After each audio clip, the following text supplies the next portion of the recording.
সবাই ভালো নেই, সবাই বললেন না কেন? সবাই কেমন আছে? আচ্ছা, আপনারা ভালো আছেন কতটা, খারাপ আছেন কতটা, সেটা আমি সালামের উত্তরে বুঝে দিয়েছি। কারণ ভালো আছেন এটা ভালো নয়,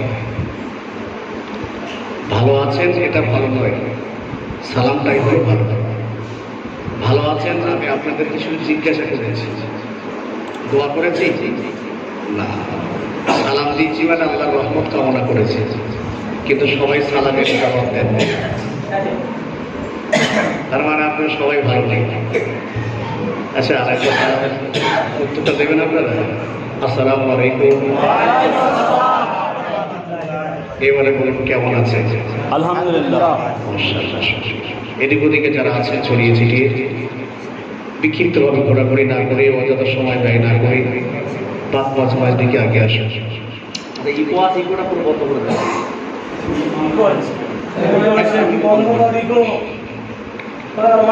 أعوذ بالله من الشيطان الرجيم. بسم الله الرحمن الرحيم. نحمده ونصلي على رسوله الكريم. أما بعد فيا أيها الحاضرون رحمكم الله. وقال الله تعالى في كلام المجيد والفرقان الحميد. بسم الله الرحمن الرحيم. لقد كان لكم في رسول الله أسوة حسنة. وقال النبي صلى الله عليه وسلم يصلى عليه الله جل جلاله بعذاب للعالمين كماله. وقال الله تعالى في كلام المجيد والفرقان الحميد. بسم الله الرحمن الرحيم. وإنه لذكر لك ولقومك. وقال النبي صلى الله عليه وسلم من زار قبري وجبت له شفاعتي ومن زار بعد مماتي فكأنما زارني في حياتي. وقال الله تعالى في كلام المجيد والفرقان الحميد. بسم الله الرحمن الرحيم. إن الله وملائكته يصلون على النبي يا أيها الذين آمنوا صلوا عليه وسلموا تسليما. اللهم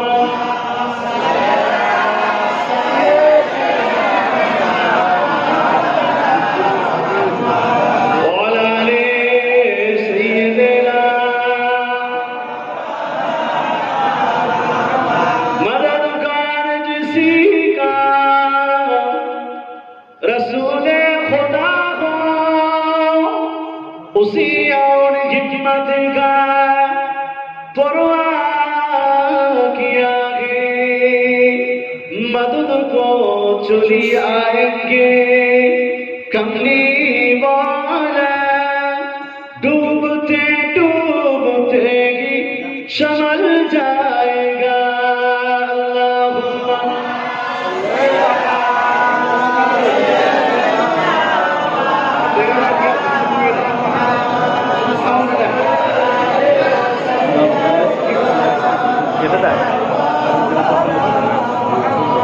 قد لا إله إلا الله لا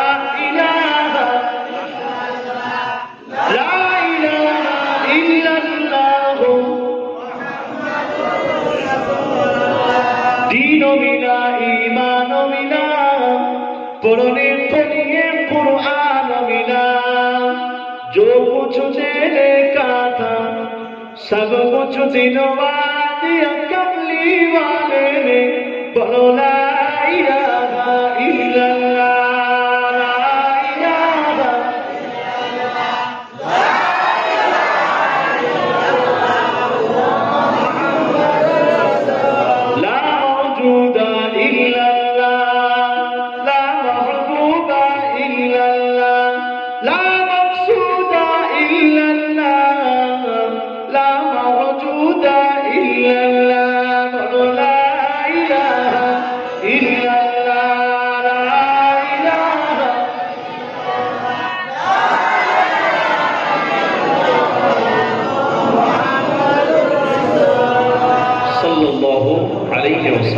আলহামদুলিল্লাহ সমস্ত প্রশংসা সেই মহাতুরের দরবারে জানাই যিনি আমাদের আসমান জমিন চন্দ্র নক্ষত্র তারা দরিয়ার পানি পশু পাখি মহান আল্লাহ পাক এক কথায় সাত আসমান জমিনের ভিতরে যা কিছু আছে সব কিছু সৃষ্টি করেছেন সেই মালিক আল্লাহ সুবহানাহু ওয়া তাআলার দরবারে অসংখ্য শুকরিয়া সাথে মহব্বতের সঙ্গে কৃতজ্ঞতা প্রকাশে সকলে কাঁধে কাঁধ মিলিয়ে বজ্রকণ্ঠে সমাবেশিতভাবে শুকরিয়া আদায় করি বলি আলহামদুলিল্লাহ। আরেকটি বার মহব্বতের সঙ্গে বলি আলহামদুলিল্লাহ। প্রিয় নবী সাল্লাল্লাহু আলাইহি ওয়াসাল্লামের মাজার মুকদ্দাসে অসংখ্য দরুদ ও সালাম বর্ষিত বলি আল্লাহুম্মা আমিন। কোরআন শরীফ থেকে ছোট্ট একটি আয়াতে কালিমা তেলাওয়াত করেছি বিশ্ব নবীর জবানিতে বলা একটি হাদিসের টুকরা উল্লেখ করেছি। মহান আল্লাহ চাইলে এর উপরে দুটি কথা আলোচনা রাখবার আশা রাখছি। বাদ বাকি আল্লাহ সুবহানাহু ওয়া তাআলা মুবারক মর্জি আমার আল্লাহ কবুল করুন বলুন আল্লাহুম্মা আমিন। বক্তৃতার শুরুতে আমি কয়েকটা কথা বলে নিই, কারণ অভ্যাস বলুন আর খেসিয়াত বলুন যেটা বলুন আমার আপত্তি নেই। আমি এখানে এসে বলেছিলাম, জানি না আপনাদের স্মরণ আছে কিনা, তবে এটা আমার আরেকবার বলাটা করতে হতো। আপনারা সবাই ভালো আছেন তো? এখন মেহমান হিসাবে আপনারা আমাকে দাওয়াত করেছেন, আমি অতিথি হিসাবে আপনাদের কাছে এসেছি, তার জন্য কি কেউ বেজার আছেন? আমি শুধু দরুদ শরীফ পড়বো, শুধু ঘুমাবো, সমস্যা আছে? আমি শুধু মনটা দেখছি আপনাদের। যাই হোক, যদি আপনারা একটু আমাকে সহযোগিতা করে খুব খুশি হব। যেহেতু কলকাতা থেকে এই পর্যন্ত কত সময় লেগেছে ভাই? 2 ঘন্টা 10-20 মিনিট লেগেছে কি? সম্ভব কি আসা? মানে গাড়িটা তারিখ কত স্পিডে চালাতে হয়েছে। তারপরে আমার ড্রাইভার নেই, আবার আমার বাড়িওয়ালির শরীরে খুব অসুস্থ। আমরা ছিলাম কলকাতাতে, সেখান থেকে আসতে 4 দিন করে। এখন এটা আমি বা আপনি কেউ আমরা চাই না যে আমাদের অতিথি মেহমান যারা আসবেন কেউ বেউজ্জতি হবে, কেউ চাই কি না? তাহলে আমি আপনাদের সহযোগিতা কোথায় চাইছি? সেটা হলো যখন আপনাদের সঙ্গে আমি একটু কথা বলবো, আপনারা সবাই উত্তর দেওয়ার চেষ্টা করবেন। 2 ঘন্টা বয়ান বক্তৃতা করতে যে যদি একটু সম্পর্ক তৈরি না হয়, অন্তত মন থেকে কিন্তু খুশ হয় না, হয় না। এই জন্যে আপনার কেউ ডেকে ডেকে আসেন না তো? আমি কিন্তু আর একবার চাঁদা তুলেছিলাম তো সকালবেলা, এবার চাঁদা তুলবেন ইনশাল্লাহ। এখন তো 8:30 বাজে, এখন তো চাঁদা তোলা যাবে না, হয়নি। যা বাঁশ আগে দিয়েছি, গঞ্চি আর বাঁশ আগে একসঙ্গে দিয়েছি, এখন কিছু দেবো না। যাই হোক, যদি একটু কথা বলেন আলহামদুলিল্লাহ খুব খুশি হব। আচ্ছা, যতই ঘুরিয়ে নিয়ে আরো সমস্যা হবে, সাউন্ড পাতলা হয়ে যাবে, ভিতরে সাউন্ড তো গেলাচ্ছে। যাই হোক, আর অসুবিধা নেই তো? একটু কথা বলবেন, ভালো লাগবে। আল্লাহ সুবহানাহু ওয়া তাআলার কাছে আমরা অসংখ্য শুকরিয়া জ্ঞাপন করেছি। শুধু এখানে না, আমরা সারাক্ষণ আল্লাহ যতদিন আমাদের হায়াতে রাখবেন আমরা ততদিন আল্লাহ শুকরিয়া জ্ঞাপন করে যাব। এটা আমাদের নৈতিক দায়িত্ব। তবে পবিত্র রবিউল আউয়ালের চাঁদে কেন জানি না আমরা এই সিরাতুন নবী সাল্লাল্লাহু আলাইহি ওয়াসাল্লামের মাহফিল জলসা ইন্তজাম কেন? এত মানে আছে একটা নাকি? কথা বলেন না কেন? সিরাতুল নবী তো না বিশ্বনবী? বিশ্বনবী মানে বিশ্বনবী দিবস। বিশ্বনবী দিবসের বাংলা সারমর্ম জানেন? বিশ্বনবী দিবসের বাংলা সারমর্ম হলো বিশ্বনবী মানে নবী আর দিবস মানে দিন। তাহলে কার দিন হলো? বিশ্ব নবীর দিন। আচ্ছা, নবীর দিন বলে কোনো কথা আছে কি? না, আপনারা কেউ কথা বলতে চাচ্ছেন না। কি হয়েছে কথা জানেন? বিশ্ব নবীর দিন বলে কোনো কথা আছে না। তাহলে আমরা কি বলবো? সিরাতুন নবী সাল্লাল্লাহু আলাইহি ওয়াসাল্লামের জালসা বা মাহফিল। যদি আমরা বিশ্ব নবী দিবস বলি তাহলে নবীর দিন আসছে। নবী কি দিন সৃষ্টি করার মালিক? তাহলে নবীর দিন হলো কি করে?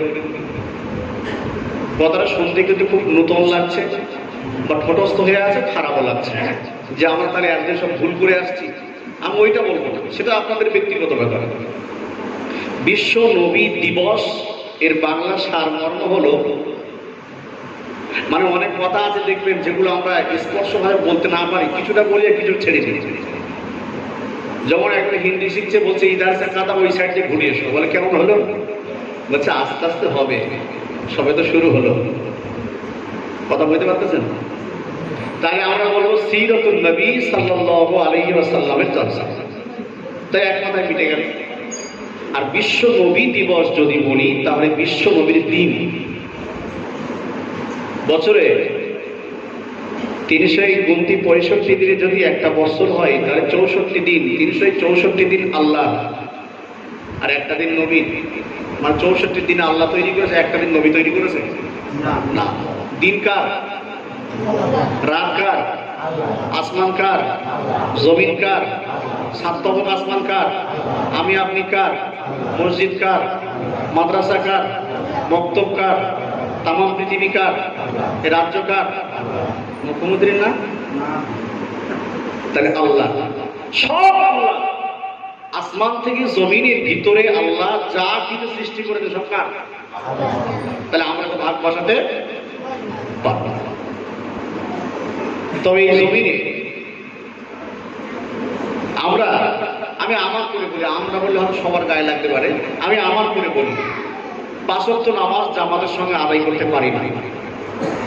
গোসলের ফরজ 3টে জানি না, নামাজে ওযুর ফরজ 4টে জানি না, নামাজের 13 ফরজ জানি না, নামাজের 14টা ওয়াজিব জানি না।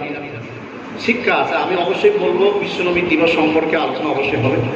তবে তার আগে কিছু প্রসেস তৈরি করে নিই। রাগ হচ্ছে না তো? কার কার রাগ হচ্ছে? তকবীর না রে তকবীর। ঠিক আছে, মানে সবার রাগ হচ্ছে নাকি? কার কার তো রাগ হচ্ছে তকবীর দেন বলে আল্লাহু আকবার। আচ্ছা, কার কার রাগ হচ্ছে না তকবীর দেন না রে তকবীর। না তকবীর। মাশাআল্লাহ। যে কথা বলছিলাম, বিশ্ব নবীর জীবদ্দশায় নবী জীবিত থাকা অবস্থায় বেশি বেশি করে মুনাফিকদের বায়ান করতেন। শুনেছেন তো? সাহাবীরা তোমরা মুনাফিক হইতে সাবধান। সাহাবারা বললেন, হুজুর আপনি এত মুনাফিক থেকে আমাদের সাবধান করেন কেন? মুনাফিকদের দেখতে কেমন? তারা মানুষগুলো কেমন? তার চরিত্রগুলো কেমন? নবী বললেন, মুনাফিকরা মানুষের মধ্যে এমন ভাবে থাকবে যাদের চেনা কিন্তু অত সহজ সহজ নয়। আচ্ছা, হিন্দুরা কি মুনাফিক হবে? নবী কিন্তু হিন্দুদের কথা বলেন। তাদের মাথায় টুপি থাকবে, মুখে দাড়ি থাকবে, পা পর্যন্ত জুব্বা থাকবে, ইসলামিক কিছু কালচার তাদের মধ্যে থাকবে, অথচ মুনাফিকিটাও করে যাবে। তাই নবী বললেন ওদের থেকে সাবধান। এখন মুনাফিক চিনবেন কি করে? নাম্বার 1 হলো, যে ব্যক্তি বা যাকে খুব প্রশংসা করে অথচ সে না থাকায় খুব গীবত করে। আমি কিন্তু ঝাল দিচ্ছি, অসুবিধা হবে নাকি? সহ্য করলে কিন্তু মজা আছে। ঔষধের দোকানে যাবেন, আপনার খুব গায়ে জ্বর, তা আপনি বলছেন তিতো সহ্য করতে পারেন, আপনি এলাপতি খান, এলাপতি দিলেও হয়ে যাবে, অসুবিধা নেই, একটু সময় লাগবে। তো ডক্টর বলছে আপনি যদি তিতো খান, এলাপতি খান, সময় লাগবে না, আর আপনি যদি হিমোপতি খান সময় লাগবে। আমরা কোনটা খাবো? এখন ধরুন হিমোপতি খেলে 1 মাস আপনার জ্বর থাকবে, এলাপতি খেলে 1 সপ্তাহ, কোনটা করবেন? তো আপনারা ভালো বুঝতেছেন, মানে আপনি এরকম রোগে পড়েছেন নাকি? যাই হোক, বিশ্ব নবীর হাদিস নবী পাকের জবান মোবারক দিয়ে বেরিয়েছেন। নবী পাক সাল্লাল্লাহু আলাইহি ওয়াসাল্লাম এই মুনাফিক থেকে আমাদের সাবধান আর সতর্কতা অবলম্বন করতে বলেছেন। কেন? ওদের সঙ্গে যদি আমাদের কৃষ্টি কালচার মিলে যায়, জীবনে কোনো ইবাদতের মূল্য থাকবে না। এই গাল দিয়ে আল্লাহকে ডাকবো আর এই গাল দিয়ে যদি শয়তানকে ডাকি, তাহলে ইবাদতের মূল্য থাকবে না যাবে? সবাই মিলে বলতেছেন না কেন? কোনো সমস্যা আছে? যাবে। আল্লাহর হাবিব বললেন, যে সমস্ত ব্যক্তিরা সামনে এক কথা বলে, পিছনে আর এক কথা বলে, সামনে দেখলে সালাম দেয়, সামনে দেখলে নির্ণয় করে, ভালোবাসা জয় করে, মিসকি মিসকি হাসে, মানুষের সান্ত্বনা দেয়, আল্লাহর হাবিব বললেন পিছন দিকে একবার তাকিয়ে দেখো, ওই ব্যক্তিটা না তাকাত করেছে, ওই ব্যক্তির জন্য সমালোচনা করে, মুনাফিকি করে, বিভিন্ন কথা আলোচনা করে। আল্লাহর হাবিব বললেন ওই মুনাফিক থেকে সাবধান হও।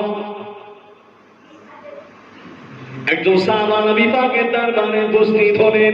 ইয়া রাসূলুল্লাহ, হাবিবাল্লাহ, হুজুর, একজন সাহাবা আপনার নামে বাজে মন্তব্য করলেন, আপনার নামে কটু ভাষায় কথা বললেন। সেই সাহাবাটা অন্য কোথাও নেই, সাহাবাটা মাহফিলে বসে আছেন।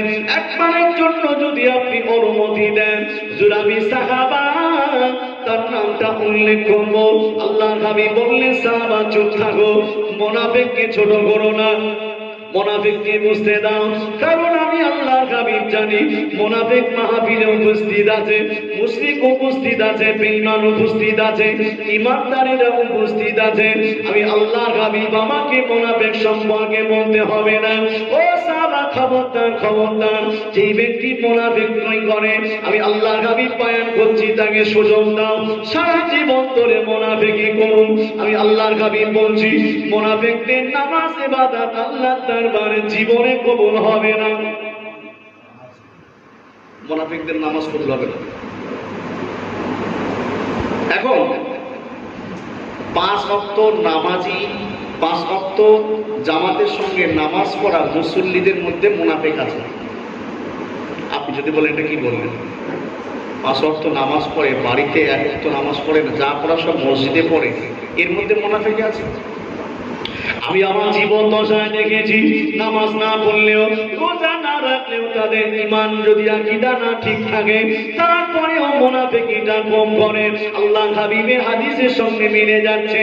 আল্লাহর হাবিব বললেন 5 ওয়াক্ত নামাজ জামাতের সঙ্গে পড়বে, কিন্তু আল্লাহর হাবিব বললেন মুনাফিকি বন্ধ করতে পারবে না। এই মুনাফিক কারা? তাদের মুখে দাড়ি, মাথায় টুপি, পা পর্যন্ত জুব্বা আছে, জামাতের সঙ্গে ইমামের পেছনে নামাজ আদায় করলো, ওই ইমামদার পরে অর্ধেক কাজা করলো, মুসল্লি মসজিদ থেকে বার হতে না হতে মুনাফিকি চালু। আরে ইমাম সাহেবের কি হলো? বলে কে জানে, সেই তো গেল, ফোন করলো না। বলে ইমাম চলবে না, ইমাম চলবে না, সব ঠিক আছে, বাহ্যিক দিকটা ভালো না, একটু গেল, ফোন করলো না, মানে এইভাবে এইভাবে এইভাবে ইমামের পেছনে লেগে গেল। এখন বলুন, ইমামের পেছনে কথা বলে, ইমামের পেছনে ইক্তেদা করে, নামাজ হবে কি? নামাজ হবে? তাহলে একটা গেল।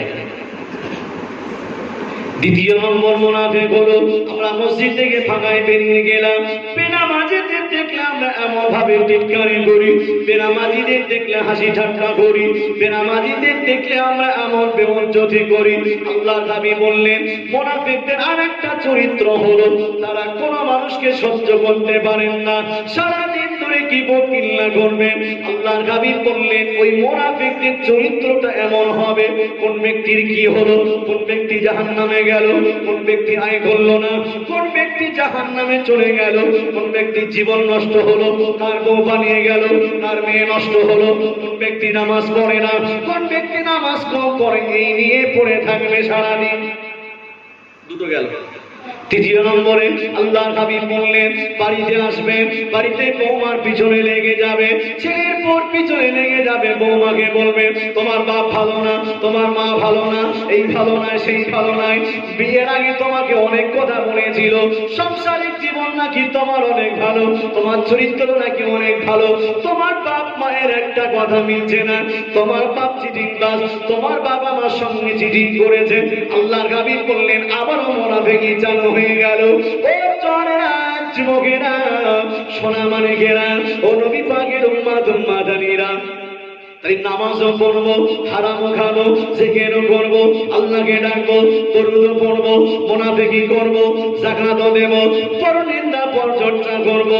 আল্লাহর হাবিব বললেন তোমার ইবাদতটা আল্লাহ ধুলোয় মিশিয়ে দেবে।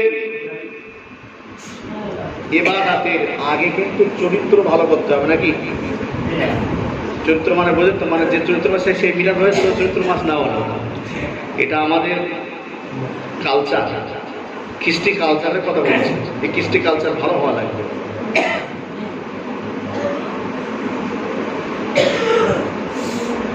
আল্লাহর হাবিব বললেন যে সমস্ত ব্যক্তিরা নামাজ পড়েন, 5 ওয়াক্ত নামাজ জামাতের সঙ্গে আদায় করলেন, আল্লাহর হাবিব বললেন যদি ওই ব্যক্তিরা চায়ের দোকানে চা খেতে যায়, আল্লাহর হাবিব বললেন সেই দোকান বা বাজারে যে, আল্লাহর হাবিব বললেন শরীয়ত সম্পর্কে তার কোনো জ্ঞান নাই, উদাসীন।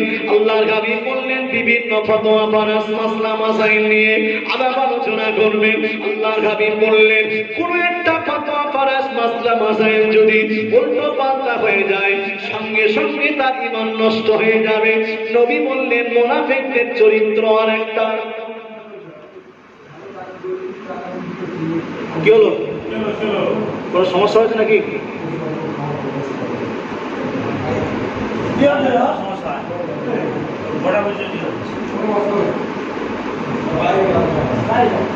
তকবীর দান দিন, নারে তাকবীর, এরকম তকবীর দিলে শয়তান তার মতো দেবে।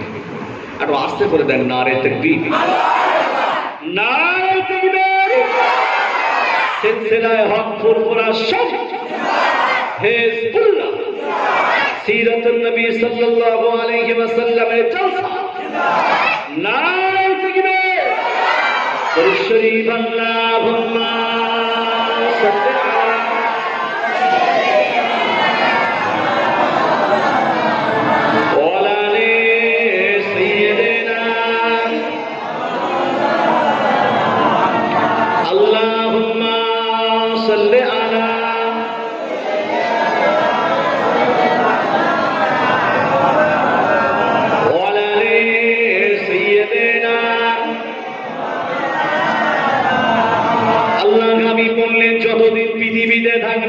মুনাফিকের চরিত্র যদি ভালো না হয়, তার জীবনে কোনো ইবাদত আমল আল্লাহ পাকের কাছে গ্রহণযোগ্য হবে না।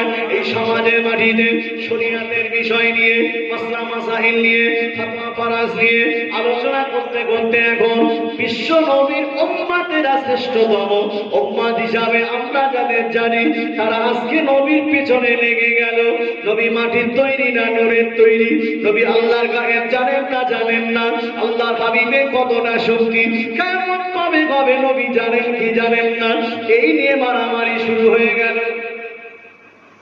এদিকে এরকম আছে কি? হ্যাঁ আছে? আপনারা সবাই আমার সঙ্গে একমত নাকি অন্য কোনো পার্টি আছে এখানে? হিন্দু নেই তো? খ্রিস্টান আছে? সবাই মিলে কথা বলেন, ভয় পাচ্ছেন কেন? অন্য কোনো পার্টি নেই তো?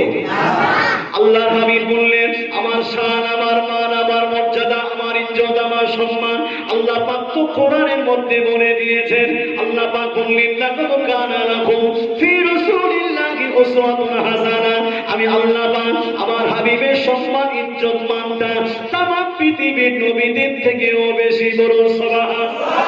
মানে নিচে জমিনের উপরে আল্লাহ সৃষ্টি জগতের ভিতরে আল্লাহকে আল্লাহ বলে যারা ডাকে, সে নবী হোক, সাহাবা হোক, গাওয়াস হোক, কুতুব হোক, আল্লাহর বন্ধু হোক, পীর সাহেব হোক, আমির সাহেব হোক, দরবেশ সাহেব হোক, যেই হোক না কেন, আল্লাহর হাবিব বললেন সব মানুষের তুলনায় সবার মর্যাদা থেকে আমার আল্লাহ পাক আমার ইজ্জত সম্মানকে বাড়িয়ে দিল। বলুন সুবহানাল্লাহ। আল্লাহ যদি বলেন সমস্ত নবীদের তুলনায়, সমস্ত ওলি আউলিয়াদের তুলনায়, আমি আল্লাহ আমার মাহবুব বান্দাদের তুলনায়, আসমান জমিন চন্দ্র নক্ষত্র তারা আসমানে আমি আল্লাহ যত সৃষ্টি আছে সমস্ত সৃষ্টির তুলনায় যদি আমার হাবিব আমার কাছে শ্রেষ্ঠ হয়, আমার কাছে দামি হয়, আমার কাছে জ্ঞানী হয়, আমার কাছে বুদ্ধিজীবী হয়, আমার কাছে শ্রেষ্ঠ হয়, আমার কাছে সম্মানিত হয়, ও আমার বান্দারা ওই হাবিবের সম্মান নিয়ে কথা বলো না।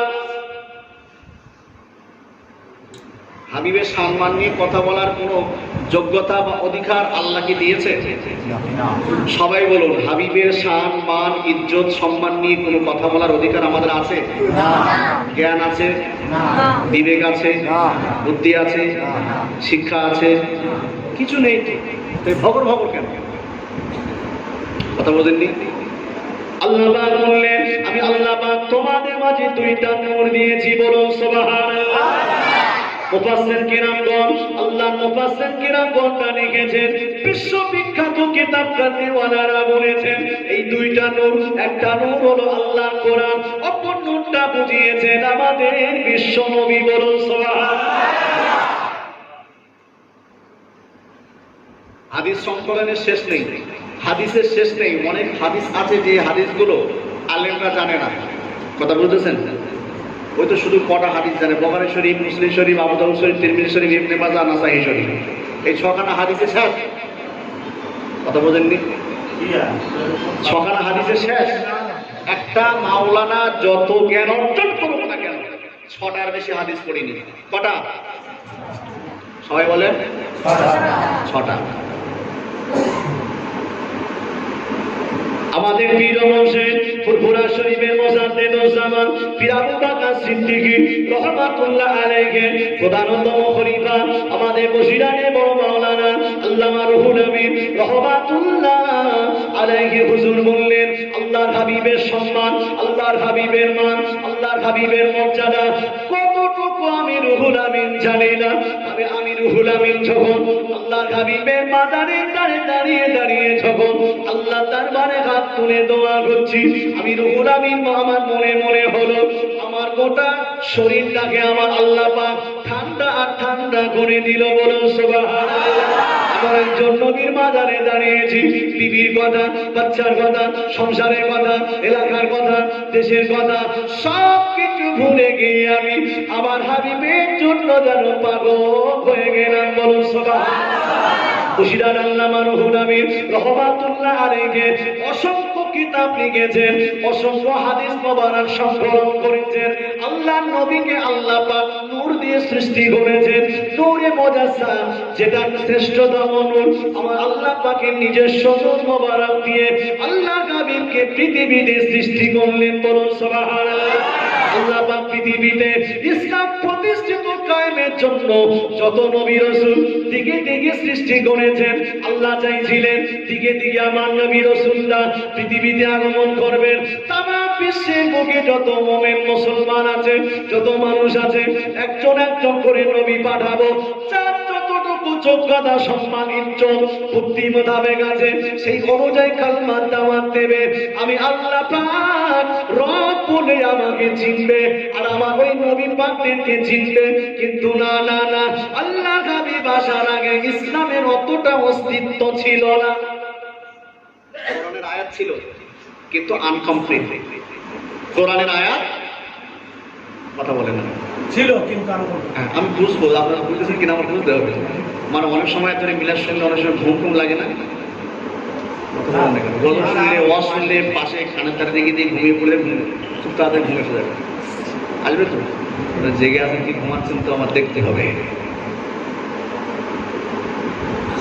বসিরার আল্লামা রুহুল আমিন রাহমাতুল্লাহ আলাইহি ওই কিতাবের মধ্যে বর্ণনা করেছেন, আল্লাহর ওলি মুজাদ্দিদুজ জামান দাদা হুজুর কেবলা রাহমাতুল্লাহ আলাইহি আমাদের মতো চটকে চামড়া আলেম ছিলেন না, ছটফটে আলেম ছিলেন না, চাইতাই মাদ্রাসা পড়া আলেম ছিলেন না। হুজুর আমার যত হাদিস পড়েছেন, যত মাওলানার কিতাব পড়েছেন, যত জ্ঞান সঞ্চয় করেছেন। আল্লাহ আল্লাহ পাকের ওলি মুজাদ্দিদুজ জামান দাদা হুজুর কিবলা রহমাতুল্লাহ আলাইহি সনদ সব কিতাবে পরীক্ষা দিয়েছিলেন। যখন যেটা আল্লামা রুহুল আমিন রহমাতুল্লাহ আলাইহি কে বলছেন, ও বাবা বড় মাওলানা আল্লামা রুহুল আমিন রহমাতুল্লাহ